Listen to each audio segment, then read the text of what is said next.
इस्माइल भाई जानकारी देंगे कि क्या मामला हुआ है, डिप्टी मेयर को डिप्टी मेयर की सीट खतरे में, ऐसा हमें सुनाई दिया है, क्या मामला है इसके बारे में बताइए। देखिए, आप सभी पत्रकारों का मैं बहुत बहुत शुक्रिया अदा करता हूं कि आप लोगों ने इस मसले को कवरेज करने के लिए आप लोग सब मेरे पास में आए हैं और मैं यकीन दिलाता हूं कि मैं पूरी खुलासे के साथ और सच्चाई के साथ भिवंडी आवाम को ये मसला पूरा खुलासे से मैं करूंगा। सबसे पहले तो देखिए कि मेरा जो आरोप या जो मैंने एलिगेशंस इसके ऊपर लगाया हूँ वो मैंने गवर्नमेंट के डॉक्यूमेंट्स के बेस के ऊपर मैं लगाया हूँ। मैं जितने भी डॉक्यूमेंट्स हैं, ये तकरीबन 300 पेजेस के डॉक्यूमेंट्स हैं, मैंने स्क्रूटनी कमेटी के सामने पेश किया हूँ। दूसरी बात, ये उत्तर प्रदेश से तारिक अब्दुल बारी मोमिन जो हमारे वार्ड नंबर 9 के नगर सेवक है और हमारे शहर के उप महापौर हैं, वो जो उत्तर प्रदेश से बिलोंग करते हैं, वो मेरा विरोध नहीं है क्योंकि उत्तर प्रदेश से मैं भी बिलोंग करता हूँ। दूसरी चीज़, वो प्रतापगढ़ ज़िले से है, उस प्रतापगढ़ ज़िले से मैं भी हूँ। उनकी कास्ट मोमिन ओबीसी में आती है, मेरी कास्ट रंगरेज ओबीसी में आती है। मेरा विरोध इस बात पे नहीं है, मेरा विरोध इस बात पे है कि तारिक अब्दुल बारी मोमिन जिन्होंने कॉन्टेस्ट किया था जनवरी के अंदर में वार्ड नंबर 9 के अंदर में चुनाव ओबीसी से, तो उस वक्त उन्होंने कम्युनिटी के सामने जो है ना राइटिंग में लिख के दिए थे उन्होंने कि मैं चुनाव जीतने के बाद में अपनी प्रावा जो है 1967 के पहले का प्रावा कमेटी के सामने पेश कर दूंगा। तो जब चुनाव 2026 के अंदर में 16 जनवरी को डिक्लेयर हो गया था, 2, 5, 10 दिन 15 दिन के अंदर में इनको कर देना चाहिए था, लेकिन इन्होंने नहीं किया। फिर उसके बाद में मैंने एप्लीकेशन स्क्रूटनी कमेटी को दिया, डेट लगी, उस डेट के अंदर में भी इन्होंने नहीं दिया क्योंकि इनके फोर फादर जो है, जो इनके पिताजी है, इनके दादा है, इनके परदादा है, ये सब प्रतापगढ़ ज़िले से है और वहाँ पर मोमिन जो है किसी भी डॉक्यूमेंट के अंदर में मोमिन नहीं लिखा है।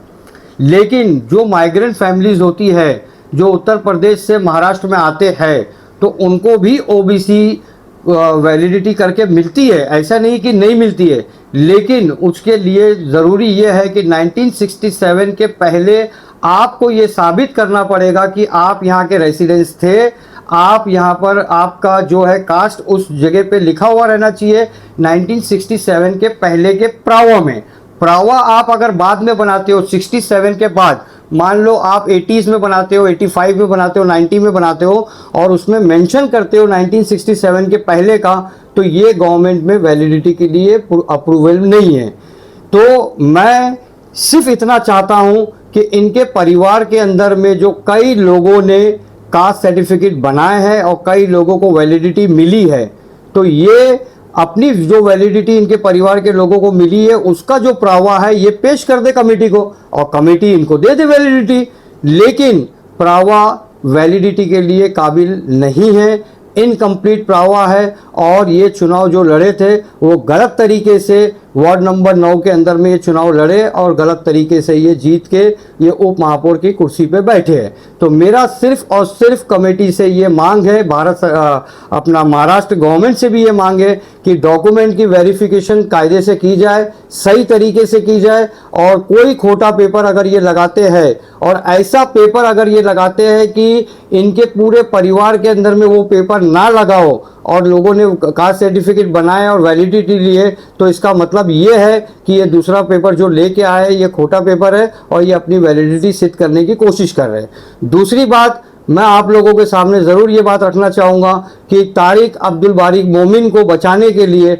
बड़े बड़े पॉलिटिकल लोग, जिनका नाम भी मैं जानता हूँ लेकिन मैं अभी फ़िलहाल नाम ना लेते हुए मैं ये कहना चाहता हूँ कि ये लोग उसका पूरा सपोर्ट कर रहे हैं, क्योंकि मैंने तहसीलदार के अंदर में, प्रांत के अंदर में और भिवंडी कॉरपोरेशन में, राशनिंग ऑफिस के अंदर में, चुनाव आयोग के अंदर में आज तकरीबन मेरा लगभग महीना पूरा होने वाला है। मैंने सब जगह आरटीआई लगाया लेकिन एक जगह से भी मेरे को आरटीआई का जवाब नहीं मिला। दूसरी बात, तारिक अब्दुल बारी जो इनके वालिद बारी है, इन्होंने अपनी कास्ट सर्टिफिकेट औरंगाबाद से बनाई है। तो जब फादर ने औरंगाबाद से कास्ट सर्टिफिकेट बनाई है और उसी कास्ट सर्टिफिकेट के बेस के ऊपर में तारिक अब्दुल बारी ने अपनी सर्टिफिकेट बनाई है, तो इनको अपने पिताजी का सबसे पहले प्रावा देना है कि औरंगाबाद से ये थे और इनके पास जो डॉक्यूमेंट्स है वो कमेटी के सामने रख दें। तो ये अपने पिताजी का भी नहीं रख रहे, अपना भी नहीं रख रहे। दूसरी बात, इनके पिताजी औरंगाबाद से बना रहे और पिताजी के 4 भाई भिवंडी से बना रहे। और ये पांचों के पांचों जो है उत्तर प्रदेश से है और उनके डॉक्यूमेंट वहाँ इलेक्शन कार्ड, उनके वोटर लिस्ट, उनके राशन कार्ड, उनके जितने भी डॉक्यूमेंट्स है ज़मीन के 7/12 सब यूपी के हैं। और आप लोगों को एक चीज़ मैं और ज़रूर बताऊंगा कि कमेटी के अंदर में जब 12 तारीख को पहली हियरिंग हुई, उस हियरिंग के अंदर में जो डॉक्यूमेंट मैंने पेश किया था कमेटी के सामने, कमेटी के आदेश के हिसाब से मुझे कहा गया कि ताबड़तोड़ आपको ये डॉक्यूमेंट्स अपोनेंट यानी कि तारिक बारी अब्दुल मोमिन को देना है। मैंने वहाँ पर सबमिशन करवा दिया। 23 तारीख को जब मैंने बहुत सारे डॉक्यूमेंट्स निकाल के कमेटी के सामने रखा तो कमेटी ने वहाँ पर मुझे ये आदेश दी थी कि आपको ये डॉक्यूमेंट ताबड़तोड़ इनको देना है। मैंने वो टाइम पे भी डॉक्यूमेंट इनको पूरा दे दिया। उस टाइम पे कमेटी ने तारिक अब्दुल बारी मोमिन को 30 तारीख का टाइम दी थी कि 30 तारीख आपको 1967 के पहले का प्रावा सबमिट करना है। जब 30 तारीख को हम लोग वहाँ पर मौजूद थे कमेटी के सामने, इन लोगों ने जो डॉक्यूमेंट दिया वो डॉक्यूमेंट हम लोगों को प्रोवाइड नहीं किया गया। हम लोगों को ये कहा गया कि आप अर्जी दीजिए और आपको डॉक्यूमेंट दी जाएगा। तो हम लोग ने कहा ठीक है और हम लोग ने वो अर्जी दे दी है। लेकिन अर्जी देने के बाद में 31 मार्च को छुट्टी थी। फिर 1 अप्रैल को जब हम लोग वहाँ गए तो हम लोग को बोले नहीं अभी नहीं मिलेगा और बाद में मिलेगा। ऐसा कई मरतबा हम लोग ने वहाँ से कांटेक्ट किए, जाने की कोशिश की है, लेकिन डॉक्यूमेंट हम लोगों को अभी तक प्रोवाइड कमेटी नहीं कर रही है। हमारे डॉक्यूमेंट जगह पे ऑन द स्पॉट उनको देने के लिए कहा गया और उनके डॉक्यूमेंट अभी तक हम लोगों को नहीं दिए। मेरा ये मानना है कि ये लोग कोई ऐसा डॉक्यूमेंट अपने दादा का जो अब्दुल रहीम नाम है उनका या अपने बड़े अब्बा का किसी का डॉक्यूमेंट ये लोग इस तरीके से बनाने की कोशिश में है भिवंडी में, कि भिवंडी में ये कहीं रहते थे और किसी स्कूल में पढ़े हुए हैं और ये फेक डॉक्यूमेंट बना के ये कमेटी के सामने प्रोसीड करेंगे और उसी बेस के ऊपर में ये वैलिडिटी लेंगे। लेकिन अगर ये ऐसा करते हैं तो मैं उन लोगों को आगाह करना चाहता हूँ, खास तौर से भिवंडी शहर की स्कूल के जो टीचर्स हैं, जो HM हैं, आप लोग इस बात का ध्यान रखें कि कोई भी ऐसा नाम जो इनके फैमिली से मैच होता हो, आप अगर इनको सर्टिफिकेट देंगे वो नाम का, तो ये लोग कमेटी के सामने रखेंगे और उसकी स्क्रूटनी होगी, उसकी रिसर्च होगी। कहीं ऐसा ना हो कि कोई निर्दोष, कोई बेगुनाह टीचर इसके अंदर में इन्वॉल्व हो जाए और बेचारा फंस जाए, जिसको मालूम ना हो कि ये काम चल रहा है। तो मेरी ये अपील आप लोगों के माध्यम से आवाम को है। आपको ये पता कब चला कि उनके डॉक्यूमेंट जो है वो फेक है? ये मुझे इलेक्शन के रिजल्ट आने के बाद में तकरीबन 1 हफ्ते के बाद में मुझे मालूम पड़ा कि इनके डॉक्यूमेंट जो है वो इनकम्प्लीट है, अनसेटिस्फाइड है। कहाँ से पता चला आपको ये चीज़ें?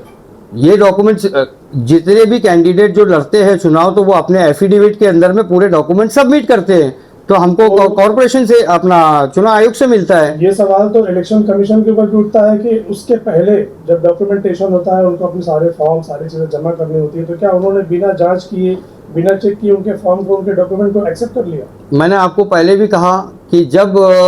जो OBC से कैंडिडेट होता है उसको अपने डॉक्यूमेंट जो है कोकन आयुक्त के सामने, कमेटी के सामने पेश करना पड़ता है और वहाँ से उसको एक लेटर लेना पड़ता है। वो लेटर चुनाव आयोग को देके चुनाव के अंदर में पार्टिसिपेट करना होता है। लेकिन 1967 के पहले का पुरावा ना देते हुए इसने बाकायदा राइटिंग में ये लिख के दिया है वहाँ पर कि मैं चुनाव जीतने के बाद में आपको ये पुरावा पेश करूँगा। तो इसको वहाँ से वो स्लिप मिली और वो चुनाव लड़ा है।